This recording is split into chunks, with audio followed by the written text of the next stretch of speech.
And we are being discipled by algorithms and allowing them to dictate our feelings and ultimately where we should place some sort of bet. And that rewards those who can bet on the next crisis.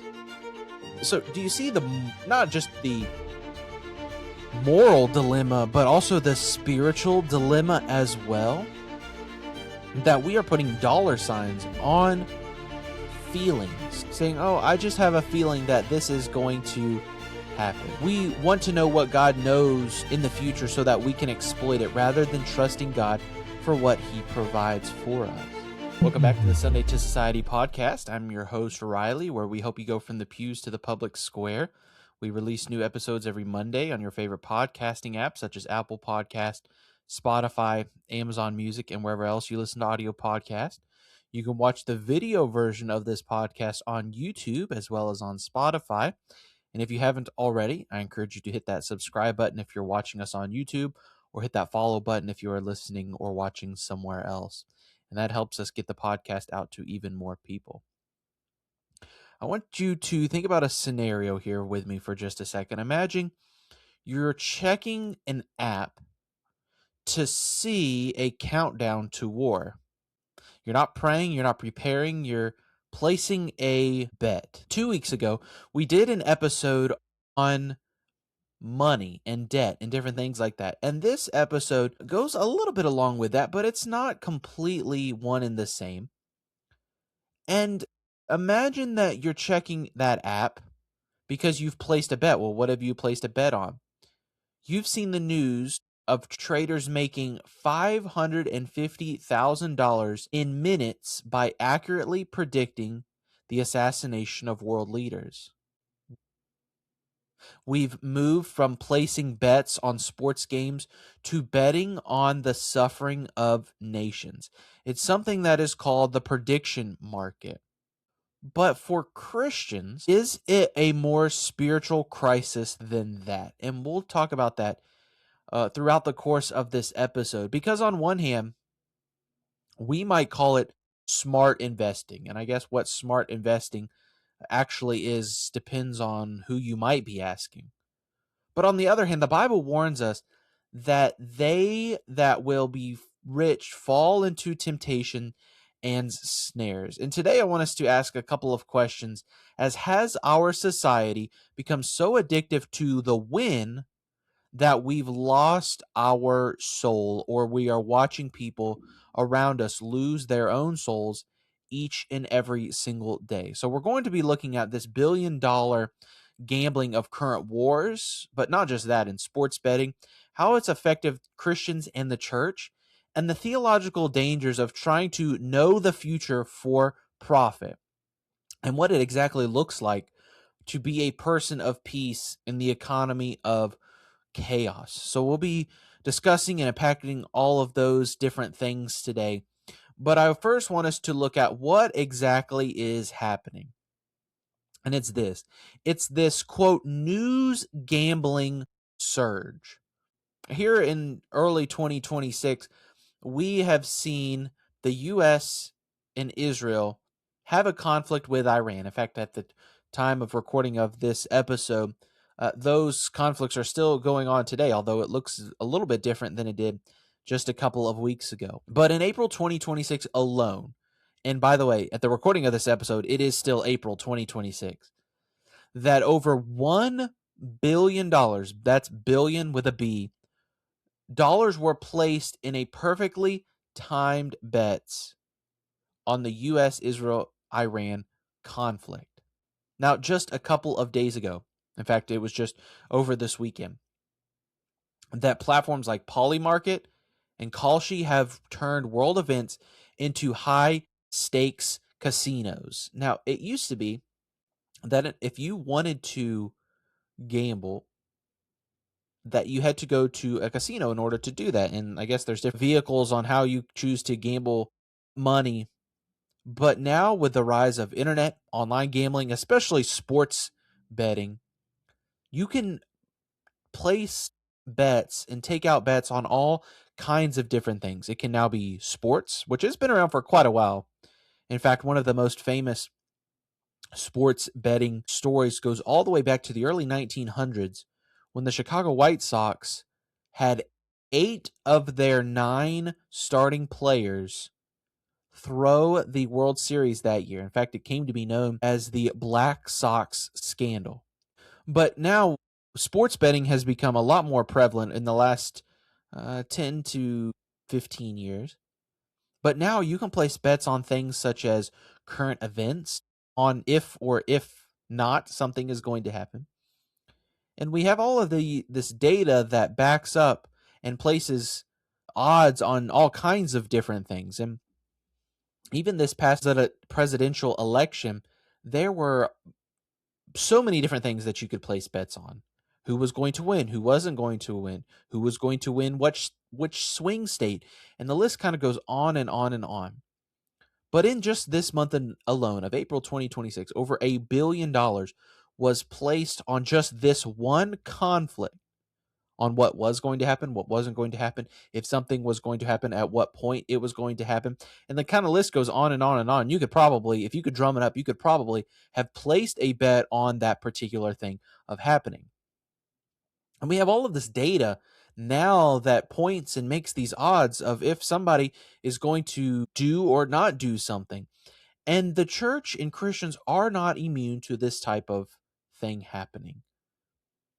Because there's this problem where there are major ethical concerns regarding government officials using classified info to reap millions of dollars in stock and betting markets. And that's really a different episode for a different time. But you can take that information, insider trading is what it's usually called, and you can take that type of information before it gets out to the public. You can place bets and immediately make millions of dollars in just a matter of moments because you have some insider information before it goes public, which, again, by the way, is illegal. But again, that's a different topic for a different time. But here's what's happening. People are placing bets on all kinds of different things in all kinds of different places. And it's not just the news, it's sports, it's the news, and it can be on all kinds of different things, just regular traditional gambling, what we might think of. We are no longer in a society that produces. Instead, we are a society that predicts. We are trading dignity of labor, building something up so that you could have generational wealth, so to speak, or building something up through hard work. Now we've traded that for a dopamine of the wager. You know, how do people even get addicted to things like gambling? How do you get to a point where somebody has gambled their entire life savings away? How do they get to that point? Well, they're chasing the dopamine hit. They're chasing a feeling rather than trying to build up something through years and years of hard work. I guess for some people, it could also be they're chasing the get rich quick. If I can just hit this one winning, if I can just hit this one jackpot, then I will be set. Now, just to let the cat out of the bag a little bit, those types of bets, especially in a traditional casino setting, are very much stacked against you. Whether it be something like the lottery as well, those odds are very much against you in the long run. But sports betting, I guess, is a little different story. However, are we as Christians, are we using our resources wisely that God has given us? Again, we talked about this just a couple of weeks ago in our money episode. Who are we allowing to control us through our finances if we're not giving them to God? Have we made those things an idol? We talked about that last week, where people have made money an idol in their life and they've resorted to something like betting or sports betting, news betting, list goes on and on. They have made that an idol to where now that controls them in their life and no longer allowing God to use somebody's finances to work his purpose through them. So that's kind of what's happening. Now, here's the data, and here's really the root cause of where we are at. In fact, we as Christians many times have lost empathy for other people because when our money is riding on the timing of an airstrike, you stop seeing human tragedy and instead you see dollar signs. And you say that out loud, and that's such a terrible, wicked thing, and it is, but that's what we have reduced it to. We no longer see the other side of it. Instead, we're not loving our neighbor as ourselves, but instead, we are looking at data points in order to achieve greater economical wealth. And again, Christians are not immune to this, because there might be Christians sitting in the pews around you on any given Sunday, and they might have placed their own money on some sort of bets like these. And so it really forces us to no longer love our enemies as ourselves, but instead hope that something as tragic like this would happen so that we might be able to get a nice payout. And that's a terrible, wicked thing, isn't it? Really, a word that has been thrown around a lot, it seems like in the last 5 years, has been vibes. There's really been this vibe economy, and research from this year, 2026, shows that feelings and viral momentum often outweigh facts. Here's what I mean by this. Let's say somebody is going to place a news bet. They're going to place money on some sort of event happening in the news. And what do they base that on? Do they base it off facts? Well, I guess sometimes they could, but other times they might be placing those off of strictly feelings. Now, we know that feelings are never, ever going to produce something worthwhile, are they? Feelings are just going to persuade you in a different direction. Feelings are going to deceive you. Feelings aren't going to get you very far, and yet we are placing real dollar signs on feelings and a viral momentum. Now, if that doesn't alarm you, I don't know what will. And we are being discipled by algorithms and allowing them to dictate our feelings and ultimately where we should place some sort of bet. And that rewards those who can bet on the next crisis. So, do you see not just the moral dilemma, but also the spiritual dilemma as well? That we are putting dollar signs on feelings, saying, "Oh, I just have a feeling that this is going to happen." It's not only that, but it's an institutional decay. In 2026 survey shows that public faith in politics and institutions is in the gutter, and maybe you yourself feel something like that as well. And to be honest, I wouldn't necessarily blame you for feeling like that either. So when people don't trust the system to be fair, they decide to gamify the system instead. Now, how do they gamify it? They do it through placing bets, because maybe they think that they are going to produce some sort of profit from that. And there's, again, this not only moral dilemma that is beginning to take place, but there is also a spiritual, and I would argue more important, spiritual dilemma taking place as well. And we will talk about that here in just a couple of moments. But here is some of the data that and root cause of what is beginning to take place. Now, people have differing opinions on what a Christian should do with their money and shouldn't do with their money. And we'll talk about what God says in his word here in just a second. But if somebody is placing bets on like that, is it a stewardship issue that they're just not good with their money? Or is it really more of a spiritually rooted issue? Is it somebody who's attempting to have control without submission? We want to know what God knows in the future so that we can exploit it rather than trusting God for what he provides for us. Are we trying to take the place of God in the sense of we're betting on the future for our own needs rather than choosing to trust God with our future and him providing for the needs that we already have? Because most people who place bets, most of them are going to continue to play and play and play. And don't get me wrong, they might win from time to time. However, you normally see people who have risked it all, got desperate, and now they don't have a single penny to their name. And at the core of it, is it a spiritual problem? And I think that it is. That we want some sort of control over world events, over world outcomes, over our own finances, but we, for whatever reason, are not willing to submit to God in the future that He has already seen ahead of us. So what does God say about this? Well, he says, number one, in 1 Timothy chapter 6, verses 9 and 10, but they that will be rich fall into a temptation and a snare. For the love of money is the root of all evil. Now, why would somebody even get to a point in their life where they are willing to place bets on outcomes of war? I think we do have to come to the verse that we just read, for the love of money is the root of all evil. What this verse is not saying is the money itself is the root of all evil.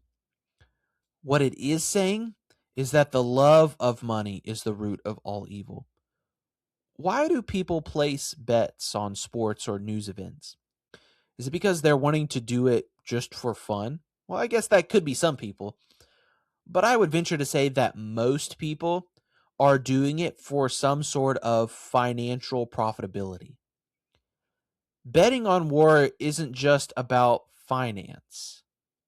I would venture to say that it's the love of money at its most predatory. That they will use something like this in order to make an extra dollar, or $100 or $1,000. And I guess when you get into high stakes, then you're beginning to bet thousands and thousands of dollars on something like this. And you're either winning it or you're losing it. And I would say probably most of the time you're losing it. And we really then have to take a hard look at ourselves and think, well, what am I doing that is because of the love of money? You know, there's been people, Christians all throughout history, who have, for one reason or another, think that you have to give up everything and live in poverty for the rest of your life in order to pursue after God. And that's not it at all. However, if we are so given over to money that we are doing things like that in order to achieve more money, that is when the love of money is the root of all evil line has been crossed.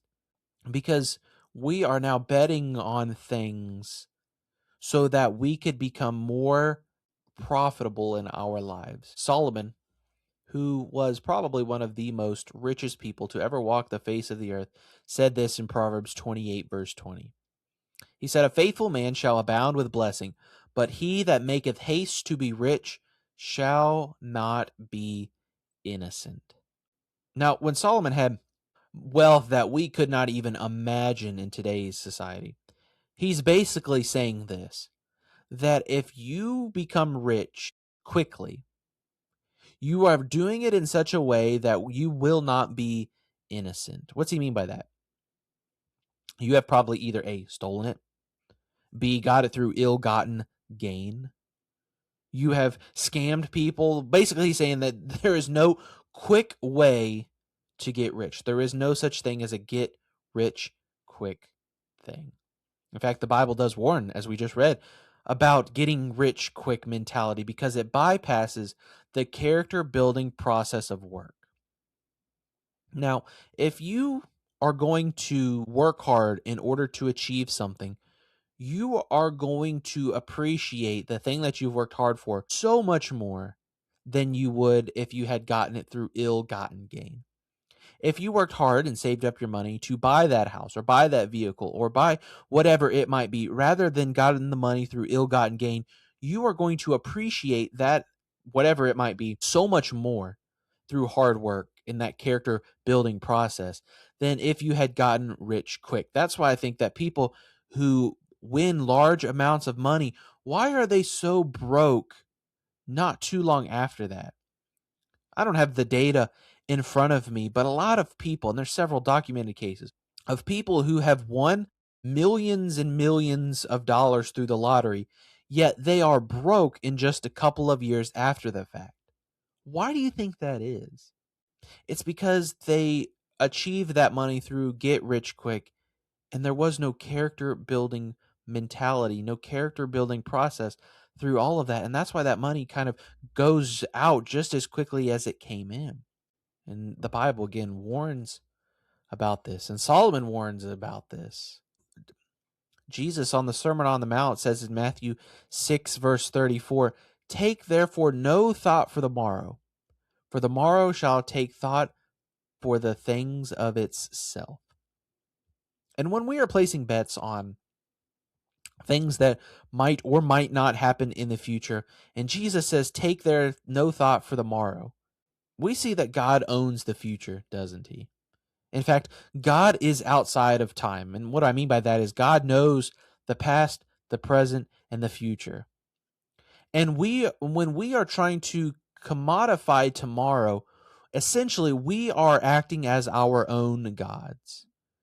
We are trying to profit on the outcomes of things that might or might not happen. When Christ says actually something quite contrary to this, when he says, "Take there no thought for the morrow shall take thought of the things itself." And when we are placing bets on that, whether it be sports bet, news bets, any other types of bets, we are saying that we are our own gods. So that's what God says. But what do we do about it? What is something that we can do? I think firstly we have to do this. We have to do a heart audit. Maybe you yourself have been audited for some reason, or maybe you are an auditor yourself. But we as Christians, we have to audit our own hearts from time to time. And in this context, are you more excited about your portfolio growth during a crisis than you are about the loving your neighbor? If you are more concerned about gains depending on somebody else's pain, I think we have truly left the second greatest commandment of loving thy neighbor as thyself. And we really have to take a deep, hard look at our hearts. Does a heart like that truly reflect the love of Christ? I don't think it does. Does a heart like that truly love their neighbor as their self? I don't think it does either.